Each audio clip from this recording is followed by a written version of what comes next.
Hello bachcho, let's first read the question.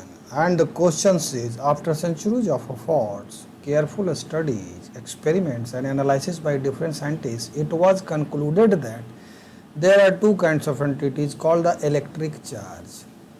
अच्छा ठीक है. The property which differentiates the two kinds is called the polarity of charge. Okay, ये भी ठीक है. The two kinds of charges were named as positive and negative by American scientist Benjamin Franklin. अच्छा ठीक है.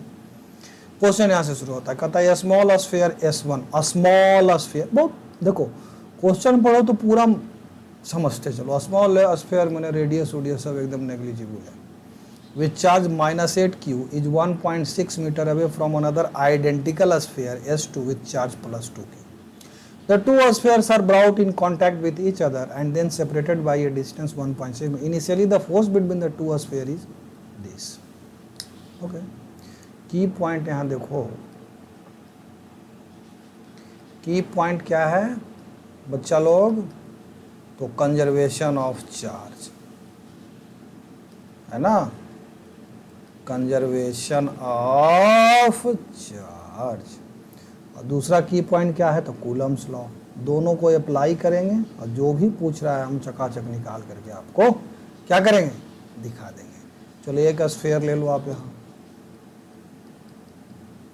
एक स्फीयर यहाँ ले लो, स्मॉल स्फीयर है ये. इस पर चार्ज कितना -8q, इस पर चार्ज कितना +2q.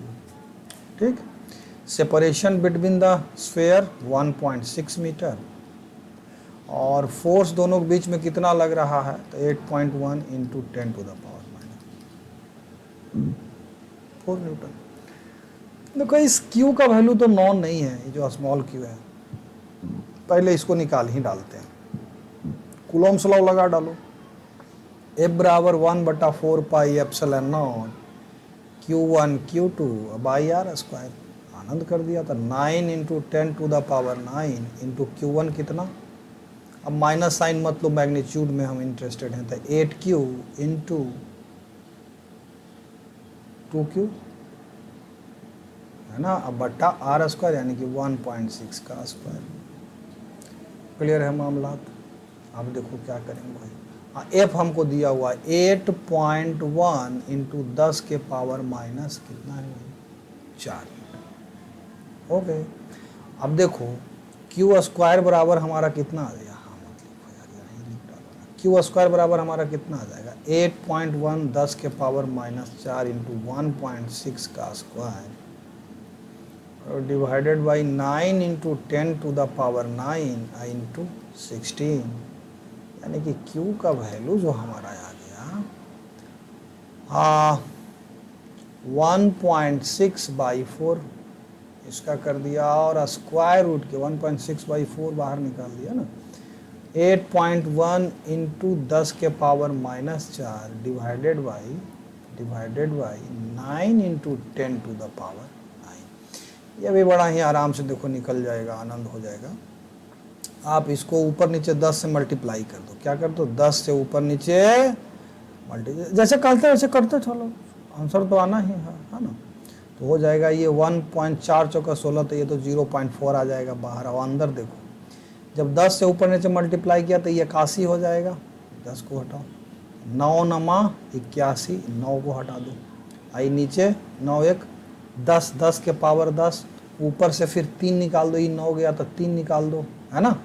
और फिर ये 10 और 10 ऊपर जाएगा तो कितना हो जाएगा, 10 4 कितना होगा बताओ ना भाई, अब तुम ही बताओ. 10 4 कितना हो जाएगा, 14 होगा ना.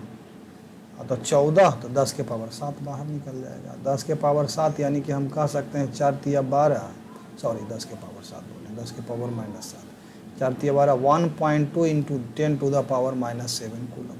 ये हमारा q का वैल्यू निकल गया. अब आपको होगा कि अब q काहे निकाल रहे हैं सर, पूछा है अब आप बोलिएगा कटहल. पूछा है चार्ज, चार्जवा देखो अब सीधा कंजर्वेशन ऑफ चार्ज लगाएंगे. कहाँ लगाएंगे, conservation of charge. Initial total charge कितना, तो -8q + 2q बराबर -6q. फाइनल मान लेते हैं कि दोनों के ऊपर q चार्ज है, कैपिटल Q. अब कहोगे दोनों के ऊपर सेम कैसे होगा, तो भाई जब दोनों कांटेक्ट में आएगा तो दोनों का जो इलेक्ट्रिक पोटेंशियल होगा वो क्या हो जाएगा, सेम हो जाएगा। तो इसलिए हम क्यू क्यू मान लिया था। -6q बराबर 2q, यानी कि ईच स्फीयर के ऊपर चार्ज -3q। बात समझ में आ रहा है। अब आप कहो कि सर ये जो आप क्यू निकाले हैं स्मॉल क्यू, ये प्लस माइनस के साथ हो सकता है। बेटा उससे कोई फर्क तो पड़ने वाला नहीं है, क्योंकि एक तरफ अगर प्लस करेगा तो एक तरफ माइनस हो जाएगा। नहीं समझा? क्यू को माइनस ले लो तो उधर +8q चार्ज हो जाएगा, इधर -2q चार्ज हो जाएगा। नहीं समझे बात? या फिर अगर प्लस में लोगे तो उधर -8q होगा, इधर फिर +2q हो जाएगा। कोई फर्क उससे पड़ने वाला है नहीं। तो सीधा सीधा वही -3q, यानी कि -3 इंटू क्यू से मल्टीप्लाई कर दो, यही हमारा ईच स्फीयर के ऊपर चार्ज हो जाएगा। ईच स्फीयर के ऊपर चार्ज कितना हो गया, -3 इंटू क्यू बराबर -3 इंटू क्यू। और क्यू की वैल्यू कितना आया जी, तो 1.2 गुने 10 के पावर -7, 12 तिया की 36, 3.6 इंटू 10 टू द पावर -7। ठीक है, तो hope you understand the solution. Thank you very much and all the best. सवाल आसान था, ध्यान से देखा जाए तो बिल्कुल समझ में आ जाएगा।